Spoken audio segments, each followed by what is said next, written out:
Hey, today I am going to share with you a PowerPoint presentation.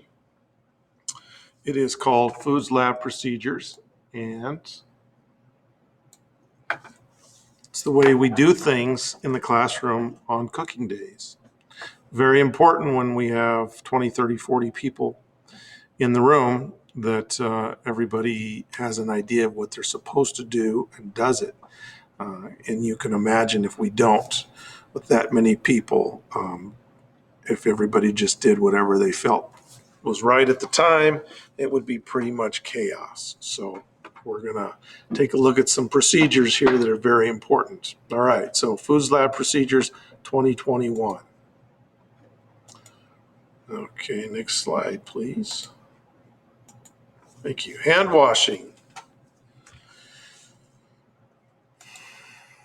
On cooking days, wash your hands as soon as you enter. When we have a number of people in class, and when we meet in class, you will see your directions. As soon as you walk in the room, your directions will be on up front, either on screen or on the board or in some fashion. And you're expected to, especially on cooking days, get those hands washed. Don't sit around and talk and wait for me to tell you, hey, let's wash our hands so we can start, because there's no time for that. If you get here 3 minutes early, then get your hands 3 minutes early washed. So as soon as you start, as soon as your hands are clean, the sooner we can begin. All right, here is our sink. It's a 3-basin sink. When you get here on cooking days, or at some point, the basin on the right will be full of hot soapy water. The basin in the center will be empty, and the basin on the left will be full of sanitizer. So when it's time to clean your dishes, you're going to pre-rinse in the center basin because there's a garbage disposal in there. And, if you got chunks of food on your pots and pans and utensils, you want to wash them off first. So you're going to pre-rinse them, and it'll wash it down in the garbage disposal. That's step one. Next, you're going to wash in the right basin with hot soapy water. This will be provided for you. The soap is in the water. So don't look for a bottle of soap. It's already in the wash water. You're just going to use a sponge or scrubbing brush and wash in the right-hand basin. Then, to get the soap off, you're going to rinse again in the center. And you're going to dip in the basin on the left to sanitize. That is, of course, to kill the germs. Please do not get soapy water in the sanitizer or food in the sanitizer. There have been classes where people have walked up to the sink and thought, oh, there's soapy water in the right and the left. So they'll start washing their stuff in the sanitizer. Well, the problem is now we got food in the sanitizer, and that has to be emptied out. The sink has to be clean, and we got to start over again. So please be aware of what's happening. Wash on the right, rinse in the center, sanitize on the left. Please don't add water to these basins. It's very deep as it is, and I got to reach in there and pull out the plug. And I don't want to get my arm wet all the way up to my armpit. So don't add any more water to those basins. The only place we're going to add water is to the center because the plug has already been pulled. Then you're going to towel dry your dishes. Now, if we were working in a restaurant, we would allow the dishes to air dry. But we do not have the time or space for that here in the classroom, so we have to towel dry them. Speaking of towels, where do you find towels? Well, you'll find them on the basket in the white basket, or on the towel rack. If I have a TA fold them, they will be stacked up on the rack, but that's not the only place. But more importantly, dirty towels go in the blue baskets. I have 2 blue baskets. It's important that you put the dirty ones in the blue basket. That's how we know they're dirty, because you can't tell by looking at them.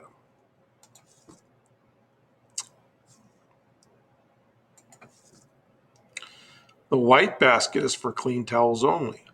So, especially later periods during the day, you may come and find that there's no folded towels on the towel rack. There should be some in the white basket. So feel free to take them out of the white basket. Paper towels are for paw drying only. Aprons. You do not have to wear an apron. I have some available here for you. But when you're done, you can rehang them on the side of the towel rack if they're clean. Dirty aprons go in the gray basket. Toolboxes. When we're done cooking, we need to account for all of your tools. So, I'm going to show you how to do that.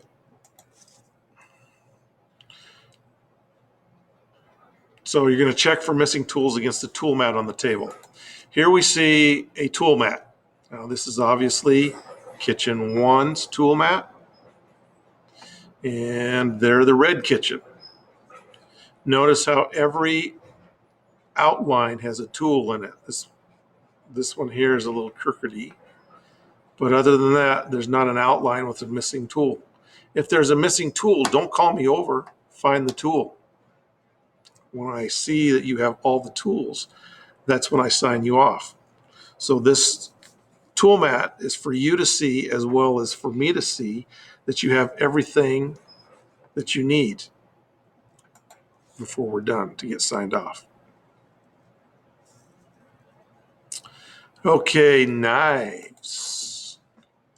We don't always use knives, but as you can probably guess, they're a little bit of a security issue. So they're checked in and out at the demo table. A student ID will be required for collateral. So if you want a set of knives, you're going to give me a student ID, or sometimes I take a driver's license.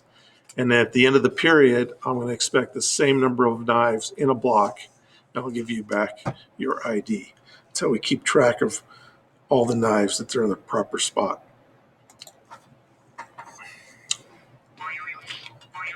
The cook operates the stove. Oops, what happened? Operates the stove and the oven and does the cooking. The cook is not necessarily in charge. The cook is not in charge, as a matter of fact. The supervisor is the one that's in charge. Now, I thought I changed this, but this word right here, let me see if I can change it right now. I used to call it a scribe.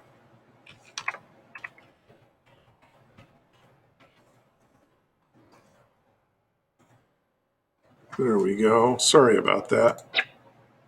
The supervisor fills out the work plan and his or her evaluations. The supervisor makes sure that everyone does their assigned job. It's everyone's duty to make sure that the scribe's work is correct on the work plan.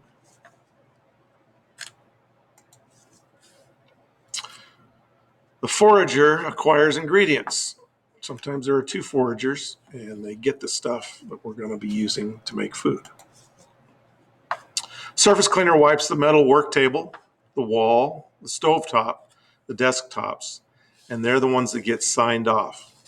So they're going to call me over to the tool mat with all the tools on it and get signed off. My signatures are worth a lot of points, so don't skip that step. The mix master assembles, operates, and cleans the blender or mixer. Some days we don't have, some days we do have a mix master, but a lot of days we don't. The washer washes dishes. Now, we practice changing jobs, and so you might be thinking, oh, I don't want to be the washer. Well, you will be the washer at some point or another. We take turns. And so all these jobs change each week.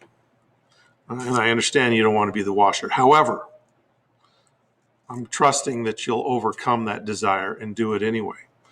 If you refuse to wash, then we'll find another class for you. This is not something that's debatable. If you're too good to be a dishwasher, then you're too good to be in this class. You're going to share with the washing duties like everyone else.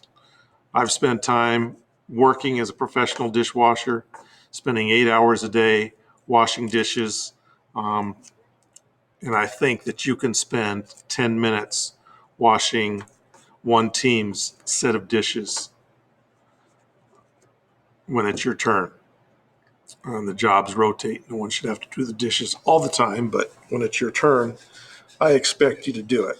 And I really am serious about this. If you're too good to do the dishes, you're too good for this class. The dryer sanitizes and dries the dishes.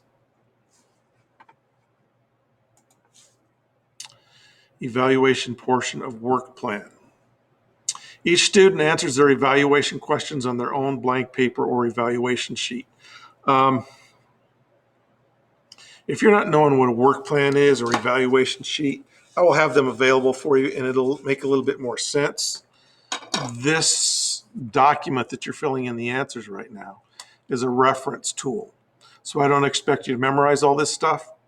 There won't be a test, but I expect you to have it with you so that when I say to you, oh, you need to fill out your, you need to make sure that you do something and you're not really sure how to do it, then you could refer to this procedures manual as a guide because you're going to need to have it with you when we cook. All right, so if you don't know what an evaluation sheet is, it's a paper for you to put your evaluations on, but that'll be immediately obvious once you see it. Your questions must be answered in complete sentences. I will give you hints in the beginning for the first few times. So complete sentences are like, if I say, if I were to ask you on the evaluation questions,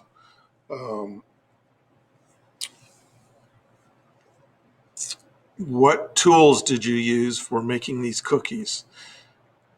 And if you answered mixer, measuring cup, measuring spoons, that's not a complete sentence. So you won't get credit for that. What I'm looking for is the tools we used on this cooking assignment were measuring cup, measuring spoons, mixer, like that. Must be complete sentences. After answering questions in complete sentences, there will be 5.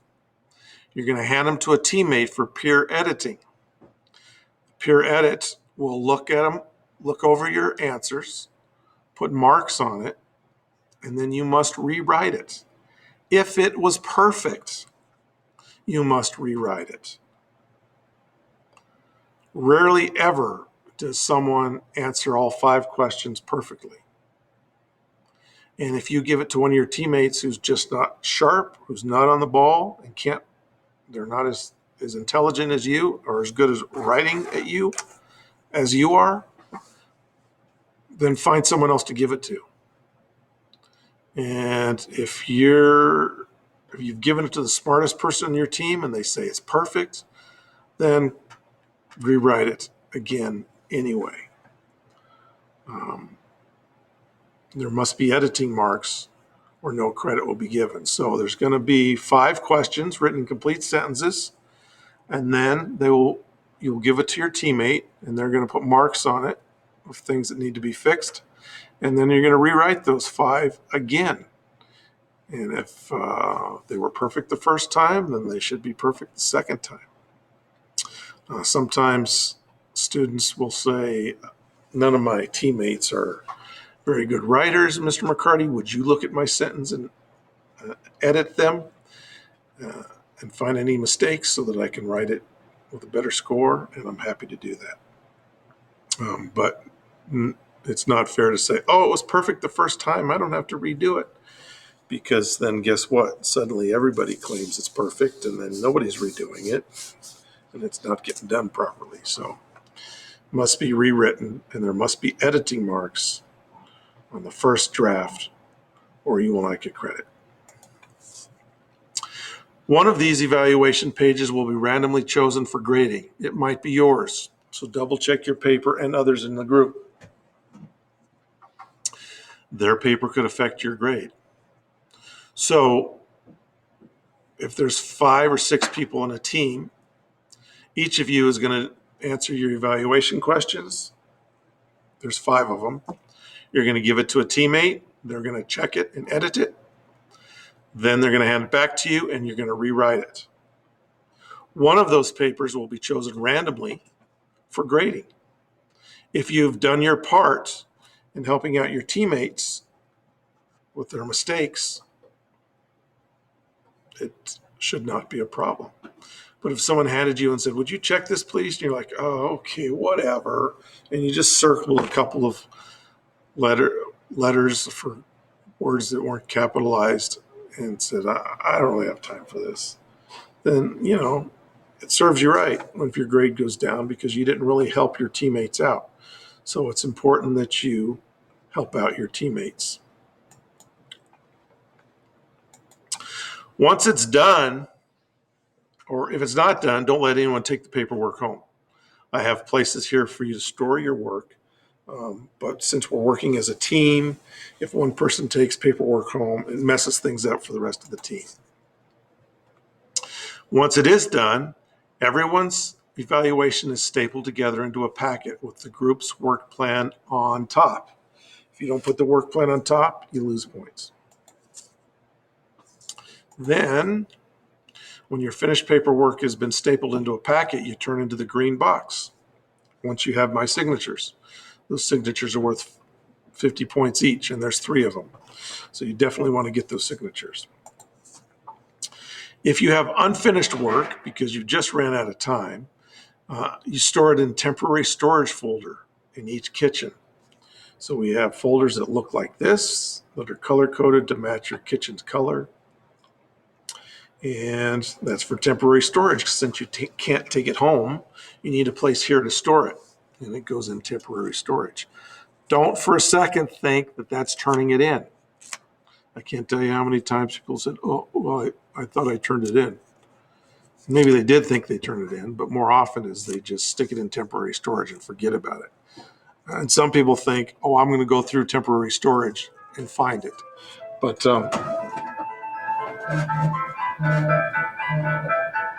excuse me one second. Okay, sorry about that. So temporary storage is not where you turn in work unless you turn it in this green box, the turn-in box. I will not get it. And if I don't get it, I can't grade it. I can't give you credit. Paperwork must be submitted to me for signatures in person. Do not leave on the table or turn in until signed. Any team that walks away without getting signed off will lose their 150 points. 3 signatures, 50 points each. You don't want to do that. Remember, cleanup and sign-offs must be done today. Paperwork or your evaluation questions can always be done tomorrow. Except for one period a day, as soon as you guys leave, another kitchen's coming in. So you must have your area cleaned up. That can't be left till tomorrow. So get cleaned up and signed off today. You can do evaluations tomorrow. Desktops. Tabletops must be cleaned before sign-offs occur. Please don't leave recipes, towels, utensils, books, or plans on tabletops. And the tabletops is where you sit when we're not cooking, because people sit there when we are cooking. And sometimes they eat there, and so they leave napkins and forks and plates, cups behind.